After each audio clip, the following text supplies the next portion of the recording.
내일 또 지방선거가 하루 앞입니다. 최영일 시사평론가님과 함께 얘기 나누겠습니다. 네. 안녕하십니까. 산불 참 심상치 않습니다. 요즘에 네네네. 이게 너무 자주 나다 보니까 예.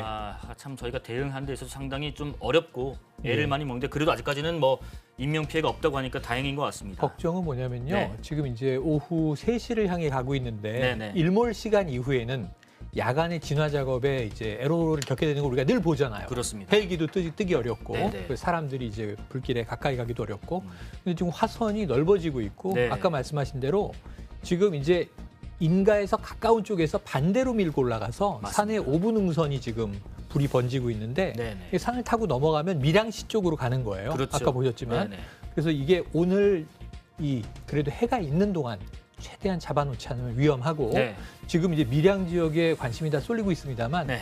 이 우리가 연초 양간지풍 때 강원 산불이 제일 크지 않았습니까? 그렇습니다. 강원 뭐 또 이 경북의 울진, 봉화 이런 데서 얼마 전에 산불이 울진에 동시에 또 났을 났었고요. 때 네네. 굉장히 심각했는데 네. 지금 아까 건조주의보를 보시면 지금 경남 지역도 있지만 네. 경북 지역, 강원 지역도 다 건조주의보예요. 그렇습니다. 그래서 바싹 말라 있습니다. 예, 네. 내일 선거 휴일인데 긴장을 놓아서는 안 될 것 같습니다. 맞습니다. 자, 일단 뭐 저희 정치권 얘기 좀 해보고 이어가 보겠습니다. 6일 지방선거 이제 여러분들 하루 앞으로 다가왔습니다. 유세 오늘 마지막 날인데 네.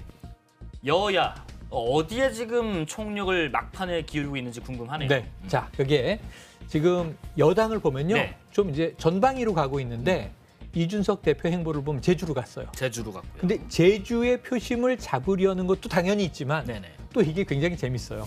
우리가 당구에서는 쿠션이라는 말을 쓰는데 이게 어디가 네. 이제 발화 지점이냐 하면 바로 인천과 서울입니다. 그렇죠. 서울 송영길 후보와 인천 계양을에 네. 지금 이제 이재명 후보는 이제 국회의원 보궐선거 후보고 송영길 후보는 시장 후보인데 이 두 사람이 연대해서 김포공항 공약을 냈단 말이에요. 예. 그러다 보니까 이게 제주 관광을 해친다. 김포공항을 이전한다. 그럼 제주도의 관광객이 덜 올 것이다. 이걸 가지고 지금 굉장히 원거리에 이제 어떤 타격이 될 수 있는 지역을 예. 공략하는 네. 약한 고리 끊기. 네. 이게 이제 지금 이제 국민의힘에서 전개하고 있는. 그러면서도 이제 선대본부에 다양한 후보들이 여러 곳들을 돌고 있고요. 네. 지금 민주당은 올인 전략인데 딱 두 군데예요. 네. 가장 강력한 곳은 경기예요. 경기 지역. 예, 도지사. 네. 그것도 도지사. 거기 사실은 이제 분당갑에 김병관 후보도 나와 있지만 그렇습니다. 김동연 후보를 위한 지원 유세 올인. 그리고 또 하나는 이 총괄 선대본부장이기 때문에 전체가 함께 용산에서 오늘 이제 마무리를 하게 되거든요. 예.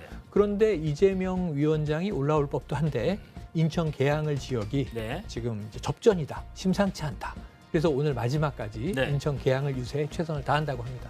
자, 국민의힘 권성동 의원은 아침에 그런 얘기했습니다. 경기지사 승리를 해야 이번 선거에 승리하는 거다. 네. 무엇보다 경기가 중요하다 했는데 민주당은 어떤 생각일까요? 민주당의 윤호중 공동 상임선대위원장 얘기 한번 들어보겠습니다.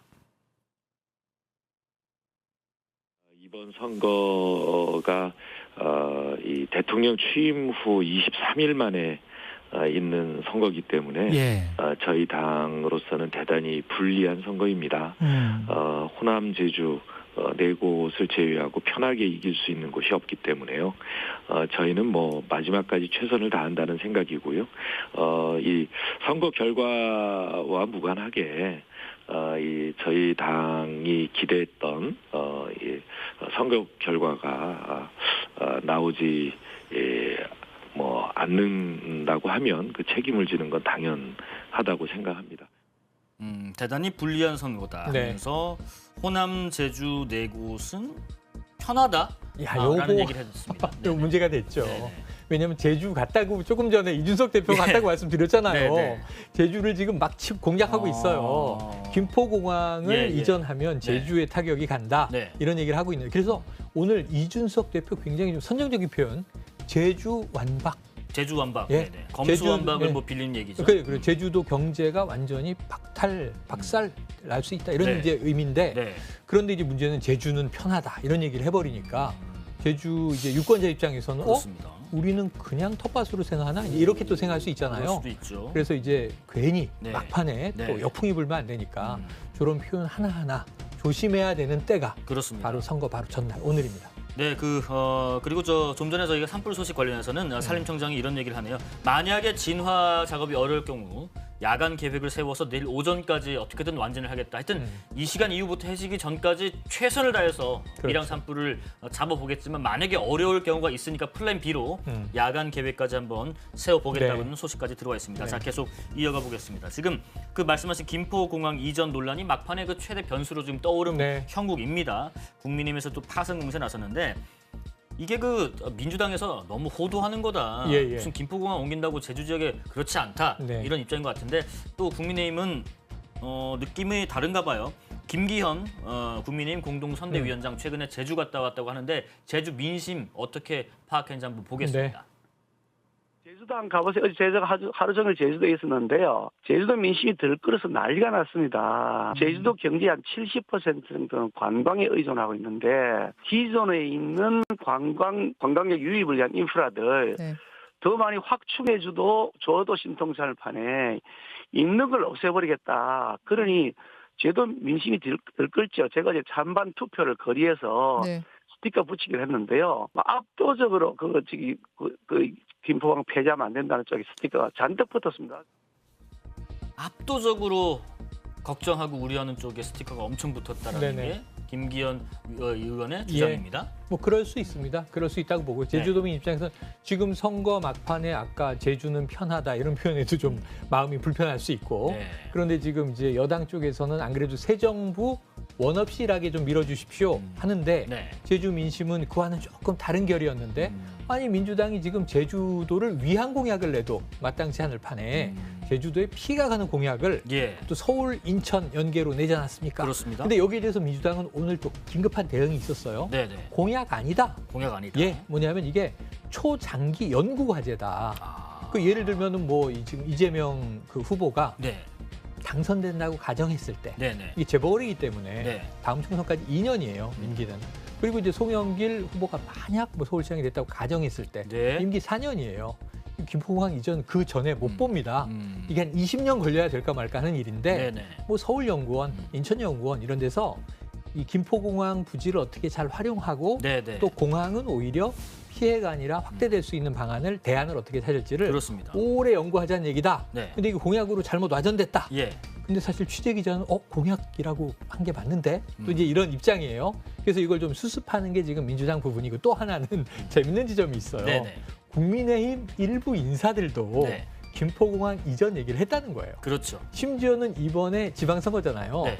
양천구에 이제 나온 국민의힘 후보가 네네. 공약집에 김포공항 이전이 있는데 이게 왜 화제가 되냐면 예, 예. 서울 강서 주민들에게는 이게 어필될 수 있어요. 예. 그 지역 뭐 이제 기초자치단체장 후보 낼 수 있는데 예. 이 후보 이분이 원희룡 국토부 장관의 음. 국회의원 시절 보좌관으로 최측근이에요. 맞습니다. 그리고 또 국토부 장관과 만나서 함께 있는 사진도 선거운동에 아하, 제시를 했는데 네네.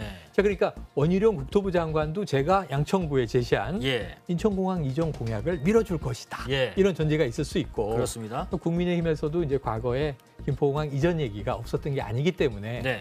선거 때는 결국은 막 던지는데 문제는 이제 이렇게 또 워낙 유력 후보들이 연계해서 던지다 보니까 예. 지금 일종의 이제 국민의힘의 역공에 걸려든 양상인데 이게 수습이 될지 안 될지 혹은 또 선거에 큰 영향을 줄지 미미한 영향을 줄지는 내일 뚜껑을 열어봐야 알겠습니다. 네. 지금 채팅창에 가만히 있는 김포공항 가지고 왜들 그래라고 하십니다. 네. 김포공항은 죄가 없습니다. 아 여러분들. 그럼요. 네, 한번 내일 선거 때 잘 판단해서 사전 투표 안 하신 분들 네. 잘 선택하시면 될 것 같습니다. 그게 곧 정책으로 반영될 여지를 줄 수가 있는 거니까요. 그렇죠. 본인이 마음 가시는 쪽으로 가면 될 것 같고요. 자, 오늘도 마찬가지 저희가 방송 말미에 한 분 선정해서 커피 쿠폰 선물로 드립니다. 오늘은 뭐 이런 여러 가지 의견 지금 많이 주고 계신 것도 네. 감사한데 산불이 좀 빨리 잡히길 바라는 마음에 채팅글도 많이 좀 올려주시기 바라겠습니다. 자, 그리고 요 얘기까지만 해볼게요. 일단 어쨌든 뭐 지금 여러 가지 공방들 있고 뭐 막판에 선거 변수로 떠오른 네. 뭐 김포공항 얘기도 있고 뭐 한데 어쨌든 내일 투표하시는 분들 좀 당황하지 않으시도록 네네네. 설명을 좀 잠깐 부탁드리고 일단 여러분들 예. 내일 투표용지 상당히 많고요. 네. 이거 그 사전 투표 때처럼 한꺼번에 다 찍는 거 아니에요. 네. 설명해 주시죠. 한 줄로 돼 있지 않습니다. 네네네. 그러니까 이 기본적으로 평균 7장의 투표용지를 받아요. 네. 한 장, 두 장, 세 장, 7장 이렇게 수북하게 손에 줘요. 신분증 제시하면. 네. 그럼 기표소에 들어가셔서 네. 순서대로 돼 있는데 순서 바뀔 수도 있어요. 우선 광역자치단체장. 광역단체장. 예, 뭐 예를 들어 서울시민이다. 그럼 나오네요. 서울시장. 네. 혹은 뭐 경기도민이다. 그럼 도지사 찍으시고 그다음에 두 번째로 교육감도 선출합니다. 교육감은 아주 위험한 것이 기호나 정당이 없어요. 예, 예. 그냥 이름이 쭉 추첨으로 맞아요. 랜덤으로 있는 거예요. 그러니까 1번이 민주당 후보겠지. 아닙니다. 그런 거 2번이 그런 거 없습니다. 당 자체가 없으니까. 그냥 막 섞여 있어요. 네. 그래서 그 안에는 주로 흔히 이제 보수 교육감 후보, 진보 교육감 후보, 요즘엔 또 중도 보수 교육감 후보들이 있어서 이 교육감 후보는 난 이분이 좋다라고 미리 정하고 들어가시지 않으면 교육감만큼은 예. 이름을 알고 가셔야 된다. 이름을 내가 누굴 찍을지 이름 알고 하셔야 돼요. 그렇게 일단 먼저 네. 투표를 하는 거죠. 자, 서울시나 뭐 시장이나 경기도지사, 네. 교육감, 네. 그다음에 광역자치단체장. 그러면 아니 저기 기초자치단체장. 기초, 예. 예를 들면 서울의 경우에는 구청장이 되겠고요. 네. 지방의 경우에는 군수가 되겠습니다. 네. 이런 분을 기표하시고 그다음에 광역의회가 있습니다. 예. 광역의회 지역구 의원 그렇습니다. 이름 있습니다. 광역의회 비례 비례. 그리고 기초의회의 지역구 구시군. 예. 네. 기초의회의 비례 비례.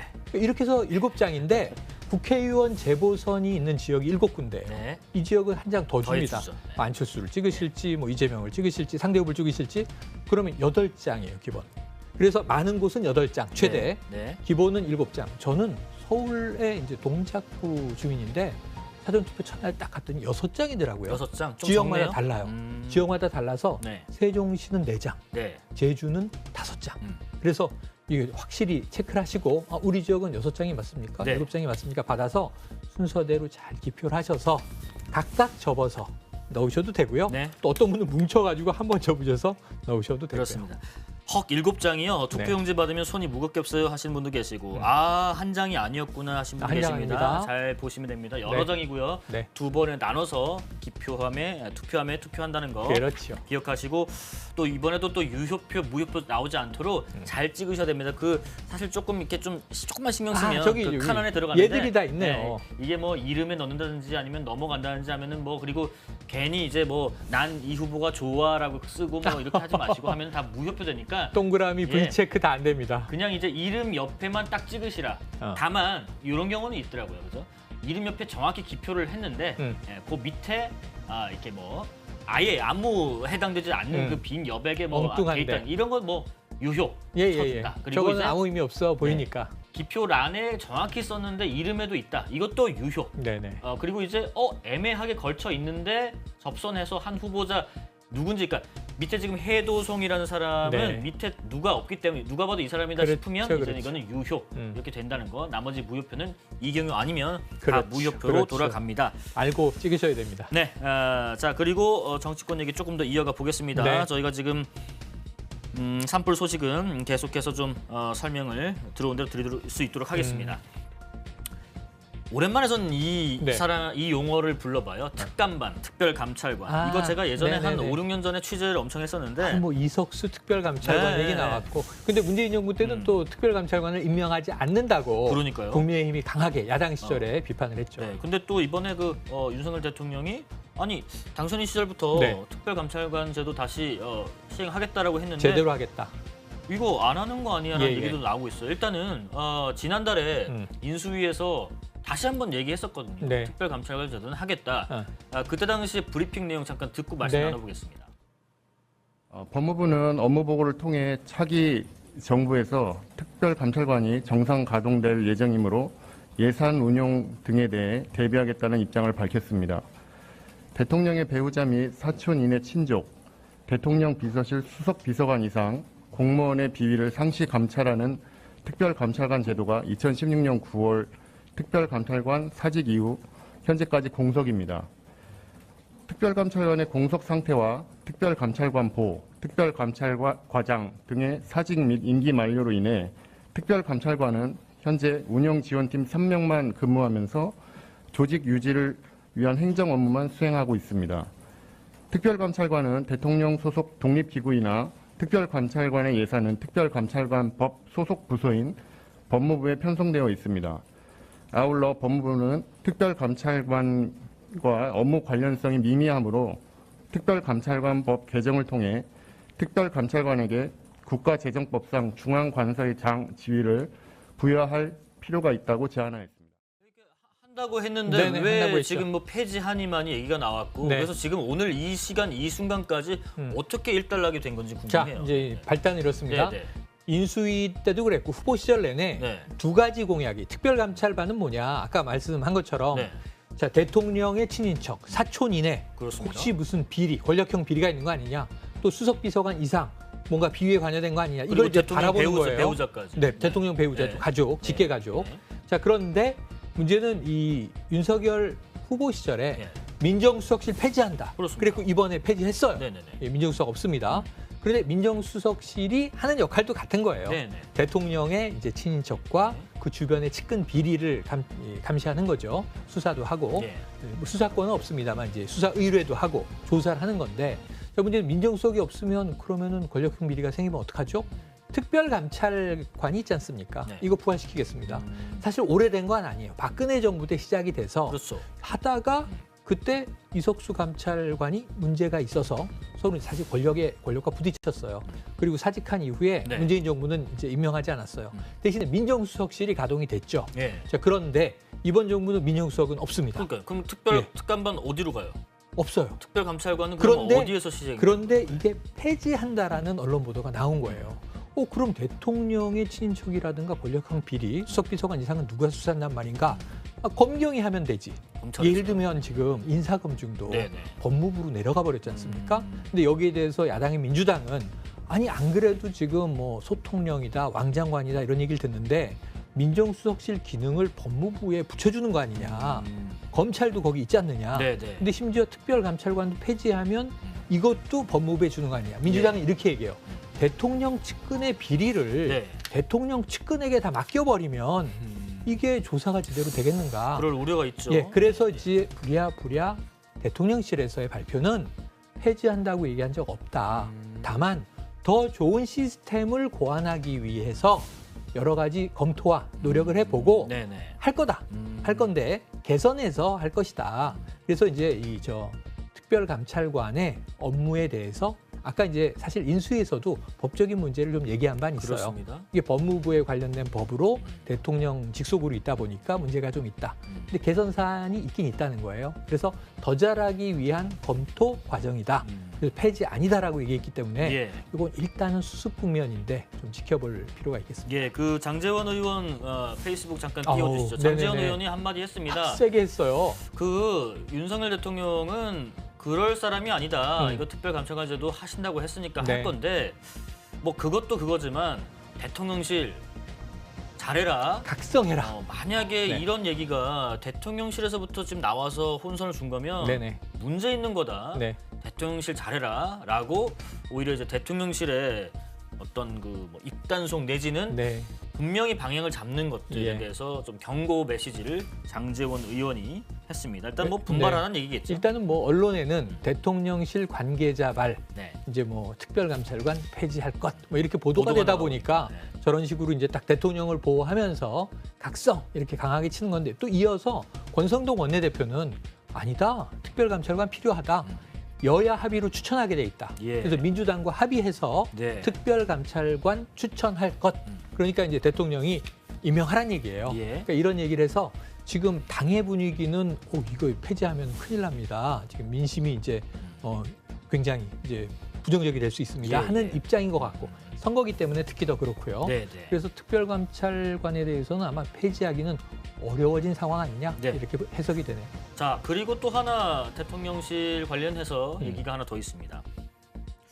김건희 여사가 27일하고 28일 양일간 이틀간의 그 나오네요, 용산 나오네요. 대통령 집무실을 들렀는데 네. 뭐 들를 수 있겠죠. 네네네. 들을 수 있는데 일단 뭐 사진들이 몇 개 올라왔습니다. 보면은 지금 대통령 내외의 집무실 안에서 네. 찍은 사진 뒤에 이제 뭐 토리 사진도 같이 있고요. 네. 또 다음에 보면 이제 같이 이번에는 이제 반려견과 함께 예.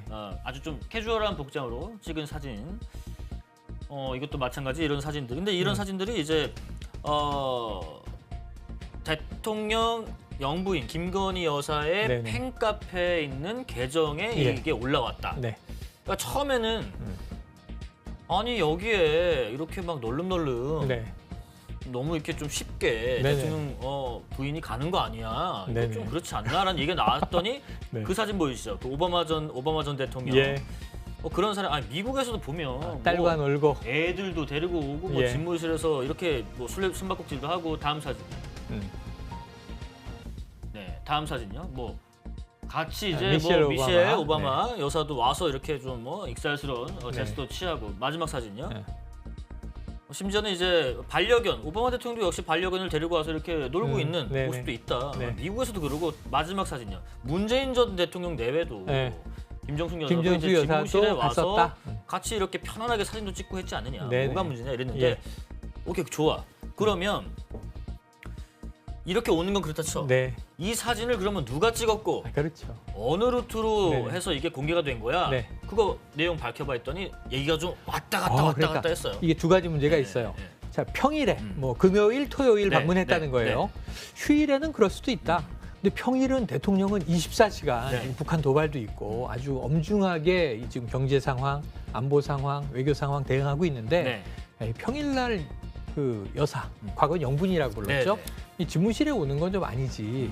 공사 구분의 경계가 좀 허물어지는 거 아니야? 이런 예. 우려를 할 수 있는 국민도 있다. 이건 생각이 다 다를 거예요. 네. 근데 뭐 또 대통령이 한가한 시간도 있을 테니까 그렇습니다. 뭐 망중한에 가서 저렇게 좀 잠깐 머리 기념사진 식히고. 찍었다면 네네네. 괜찮지 않나. 뭐 강아지도 네. 쓰다듬고. 네. 그 여기에 대해서 논란이 있는데 예. 두 번째 말씀하신 대로 네.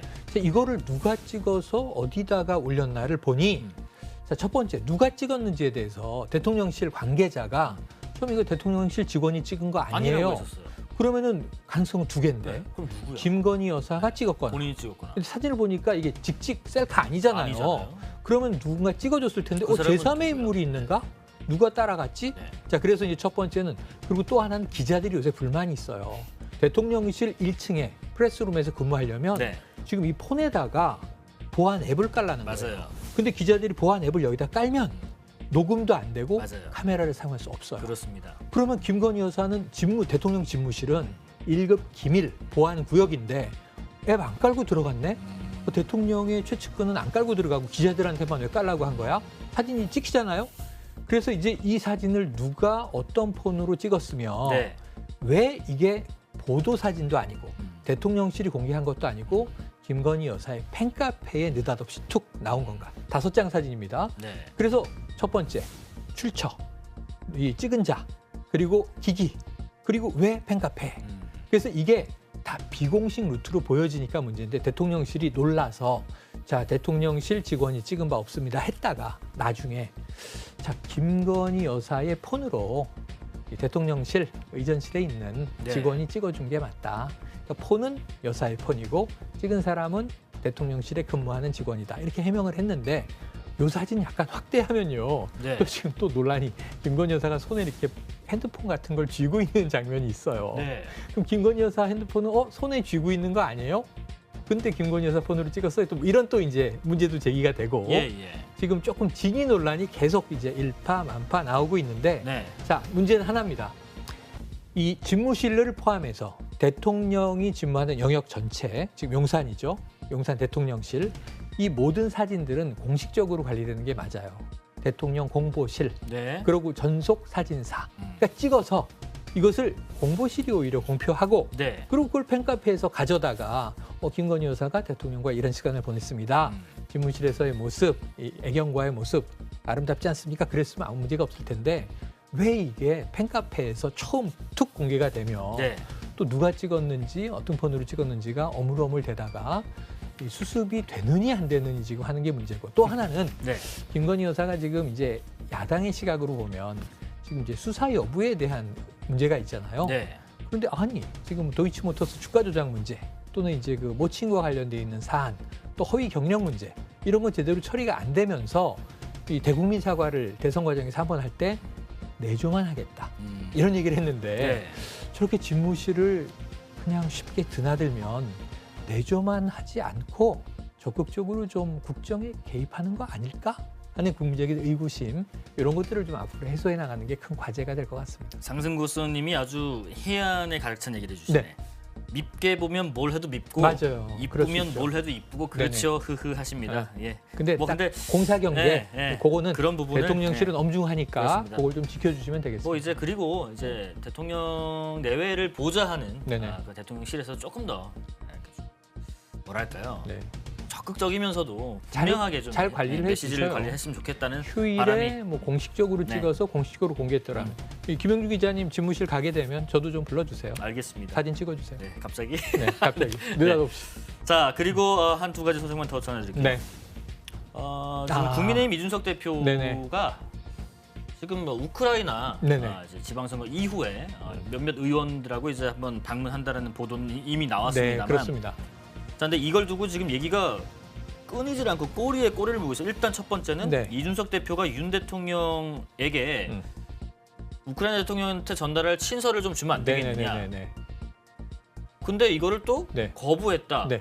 근데 이건 또 아. 사실이 아니다. 묘해요. 라고 이제 이런 보도가 하나 나왔고 두 번째는 갑자기 경기지사 선거운동 한창 열심히 하고 있는 강용석 무소속 후보가 네.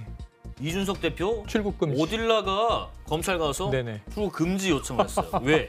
도망간다. 해외 도주의 우려가 있다. 그랬더니 이제 진중권 전 교수가 또 라디오에서 무슨 과하다. 소리야. 대표가 왜 도망가 이렇게 과한 얘기했는데 상상이다. 자, 일단 제가 네. 뒤에 말씀드린 두 가지. 예예. 강용석 후보가 네. 출국 금지 요청을 했고 예. 여기에 대해서 진중권 전 교수가 의견을 낸 네. 두 가지 녹취 어. 연속해서 듣고 들어보죠. 말씀드릴게요. 재밌습니다. 당 대표가 가서 할 일이 없습니다. 전쟁하고 있는 나라에 가가지고 그리고 우리 대한민국의 입장이 지금 러시아와 우크라이나 사이에서 명확하지 않은 상태에서 지금 집권당 대표가 간다는 것도 말이 안 되고 이건 해외 도피 의사를 명확히 표시한 거다. 당당하죠. 출국 금지를 신청을 했는데 그 근거가 뭐냐면 소문이네. 이게 말이 되는 소리를 해야죠. 그러니까 이런 것은 정치 자체를 한국 정치 자체를 희화화하거든요. 그다음에 그 집권 여당의 대표가 어딜 도망갑니까? 말이 되는 소리를 해야지 상상력도. 예. 상상력에도 한계가 있는 건데 정말 유치한 상상력들 그리고 그런 상상력을 가진 사람들이 있잖아요. 우크라이나 그냥 네. 간다는 거에서부터 얘기가 왜 여기까지 온 유치한 거예요? 상상력이다. 뭐 예를 들면 얼마 전에 지금 네. 이근 예비역 대위도 갔다 와서 네. 여권법 위반 혐의로 처벌을 받아야겠습니다만 예, 예. 자신을 뭐 보호하기 위해서 갔다. 네. 임명을 그런 얘기를 했는데 네. 자, 갈 수 있습니다. 네, 네. 그리고 지금 이제 우크라이나에서 초청을 했다는 거예요. 그 집권 여당에서 누군가 가면 외교적으로도 좋고 네. 그 뭐 이 의미 자체가 자유, 평화, 가치 연대의 입장에서 네. 우크라이나에 가서 이 지지 입장. 침공을 당해서 고통이 많잖아요. 민간인 지금 사망 문제도 있고 네. 그게 가는 건 좋아요. 그런데 자, 이 언론이 문제 제기한 건 진위 논란이에요. 말씀하신 대로. 내가 친서를 가지고 간다는 건 뭐냐면 특사라는 거잖아요. 네, 네. 윤석열 대통령의 외교 특사로 이준석 대표가 그럼 젤렌스키 대통령에게 친서를 전달하지 뭐 누구에게 주겠습니까? 그럼 그 사이에 가교가 된다. 예. 이런 의미를 부여하려고 했다라는 의혹을 이제 언론이 제기한 건데 그러면서 그 언론 보면 이래요. 자, 제가 우크라이나에 좀 다녀오겠습니다. 그랬더니 윤 대통령이 뭐 알아서 하세요. 그게 별 관심이 없어 보였고 친서를 가져가겠습니다. 그건 거절했다. 친서 주는 건. 그러니까 거부당했다. 이게 이제 언론부터 핵심인데. 팩트가 아니라 언론 예, 보도가 예. 나왔다는 겁니다. 예, 근데 이준석 대표는 지금 이 우크라이나 관련 출국 문제를 다루는 건 최측근 2명만 알고 있는데 예. 그 2명은 언론과 인터뷰할 접촉한 적이 없다. 적이 없다. 근데 이게 왜 물러나갔다? 거짓말이다. 거짓말이다. 친서 얘기도 애초에 없었다. 이렇게 예. 이제 해명을 한 거고요. 네. 근데 해명을 믿는다면 이건 좀 언론의 과한 추측이 보도로 나가서 오보다. 그럼 바로 잡아달라. 이런 건데 그 핵심은 지금 이제 이 강용석 후보는 지금 이제 선거에 나간 자체가 예. 많은 전문가들의 해석이 당선되기 위해서라기보다는 자신의 정치적인 체급을 좀 보여주고 확인하기 위해서다. 네, 네. 신당 창당 얘기가 솔솔 나오지 않습니까? 그렇습니다. 근데 이런 와중에 지금 사실은 성접대 의혹을 이준석 대표에게 제기한 인물이에요. 그런데 왜 그럼 왜 도망간다는 거예요, 이준석 대표가? 범죄 행위가 명백하기 때문에 이번 기회에 나가서 안 들어온다. 야, 이게 지금 외교 사절로 나가서 해외 도피하는 경우는 국내에 없었습니다. 이건 정말 영화 같은 얘기고. 예. 그러다 보니까 진유공 교수가 유치한 상상력이다 이렇게 비판을 한 건데 글쎄요. 지금 우크라이나의 외교 사절 건은 별것. 이건 정부와 이제 진실 공방은 뭐 언론이 해명할 부분이 됐고 네. 그리고 나머지는 다 좀 정치적인 이해관계가 얽힌 네. 구설이 아니겠는가 이렇게 봐야겠죠. 그렇습니다. 뭐 선거철이다 보니까 좀 별 얘기가 더 별별 많이 얘기가. 나오는 것 네. 같기도 하네요. 차차님 해외 도피는 너무 나간 거 아닌가요? 그러게요. 크크크크 하십니다. 네. 자, 마지막 소식은 이제 지금 지급받고 있는 분들 많이 계시죠. 네네. 손실보전금 내지는 손실보상금. 근데 이게 발표 이후에 네. 또 뭐 즉각적으로 여야 합의 이후에 국무의결회의 이후에 바로 그날 오후부터 지급이 됐는데 네. 생각보다 좀 불만들이 많으신 것 같아요. 불만들이 많이 저희 나오고 제보에도 있어요. KBS에 네. 상당히 많은 네. 제보가 왔는데 내용도 각기 다 달라요. 제보 내용 저희가 좀 추려봤거든요. 예. 주제별로. 짧게 좀 들어보겠습니다. 네. 처음에 얘기했을 때 1, 2차 이렇게 받은 사람들은 3차까지 연장이 된다고 했었잖아요. 근데 지금 보면은 이제 매출 구간 이거를 다르게 완전히 이렇게 해가지고 거의 1, 2차 받으신 분들도 3차를 못 받는다고 이렇게 지금 많이 나오고 있거든요. 처음에는 다 준다 했다가 그 기준을 그 당일날 변경한 것 같아가지고요. 네, 원래는 달별로 비교해서 받을 수 있었는데 이제 분기별로 비교하니까 이제 매출이 뭐 몇만 원 늘었다 이렇게 해가지고 못 받아. 저희 같은 경우는 지금 그냥 뭐 개인 사업자, 그러니까 슈퍼마켓이에요.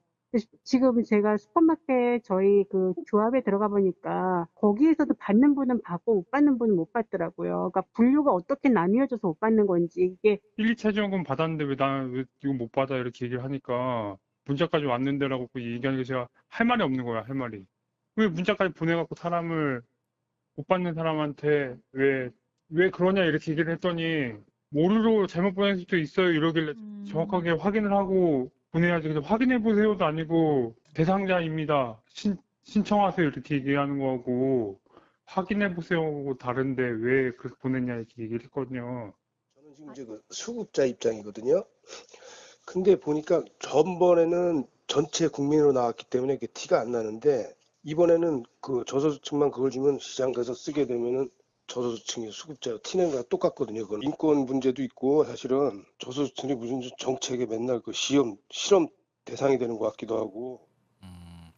저희가 그래서 네. 중기부에다가 한번 관계자한테 좀 물어봤는데 물어봐야죠. 뭐 기준에 해명은 대해서. 뭐 여러 가지가 왔습니다만 네. 뭐 이 기준에 대해서 좀 헷갈리신 것 같다. 네네. 그리고 이제 원래는 월별로 따지지 않는데 그 손실분을 이번에는 이제 1, 2차 방역 지원금 나가는 기간 동안에 이제 일을 못하는 분들 계시기 네네. 때문에 연간이 아니라 뭐 월별로 따진다.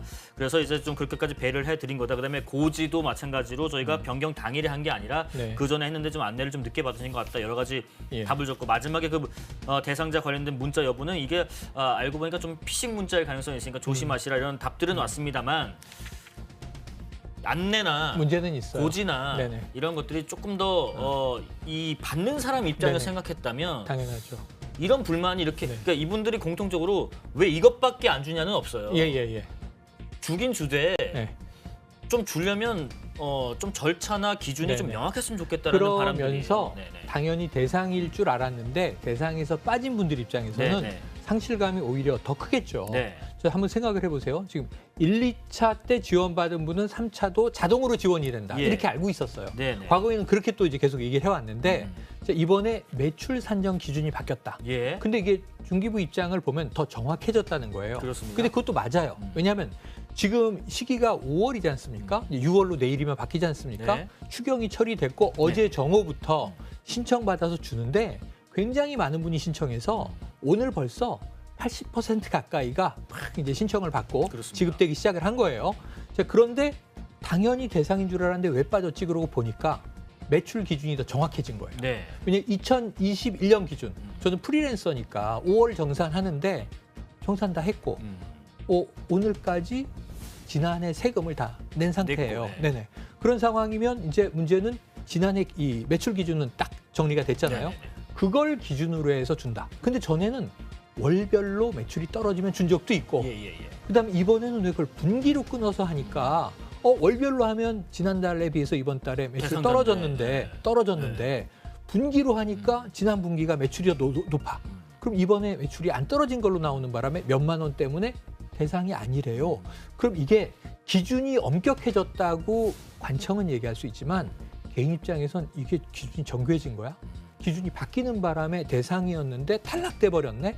이렇게 상실감을 느끼는 분들이 적지 않아요. 그렇습니다. 특히 아까 이제 저건 아까 정말 저게 피싱 문자가 아니고 네. 자 대상자십니다 신청하세요 했는데 만약에 신청하려고 했더니 대상이 아니십니다 그러면 네. 이건 정말 잘못한 게 맞고요. 맞습니다. 그래서 이런 문제들에 대해서는 조금 기준을 굳이 바꿨어야 하나? 왜냐하면 추경 엄청나게 했잖아요. 네네. 더 많이 준다고 했잖아요. 심지어는 뭐라고 얘기를 했냐면 소급이 안 되는 것에 대한 불만이 여전히 있습니다. 그런데 왜냐하면 지난해 7월부터 적용이 되지 그 전에 1년여는 보상 대상이 안 되거든요. 예. 손실 보상이라고 얘기는 했지만 방역 지원금 결국 이렇게 줘서 그렇습니다. 600만 원 최저선을 받건 1000만 원 최고선을 받건 이것은 정당한 손실 보상이 아니라 그런 것처럼 얘기를 했지만 결국은 또 지원금이네. 그래서 이제 이것은 그냥 뭐라고 문제 제기 못하고 주는 만큼 받아야 되는 거네라는 불만이 깔려 있어요. 소급 안 되는 것에 대한. 그렇습니다. 근데 이 부분에 있어서 대상이 됐다 안 됐다. 이 부분에 대해서는 기준을 좀 지금 바꾸지 말았어야 하는 거 아닌가? 더 많이 준다? 영업 제한 대상이 아니었던 업종, 관광, 문화예술도 준다. 특고 고용 노동자도 준다. 100만 원 기준에 주는 걸 200만 원으로 올린다. 이런 홍보를 쫙 이제 언론으로 했는데 예. 못 받는 분들의 상실감은 더 클 수 있다. 그렇습니다. 명심해 주셔야 되겠습니다. 소상공인들이 기다리던 부분들 네. 작은 희망이었습니다. 막판에 실망스럽게 만드는 게 있는 것 같습니다. 네. 조금 더 복지에 대해서는 좀 세심한 배려와 좀 차관이 필요하지 않을까 맞습니다. 싶고요. 이게 뭐 지급됐다 끝이 아니라 이 끝나고 나서 이런 어떤 뭐 비판 네. 혹은 뭐 불만에 대해서도 귀를 좀 기울이는 행정 당국이면 좋겠다는 바람입니다.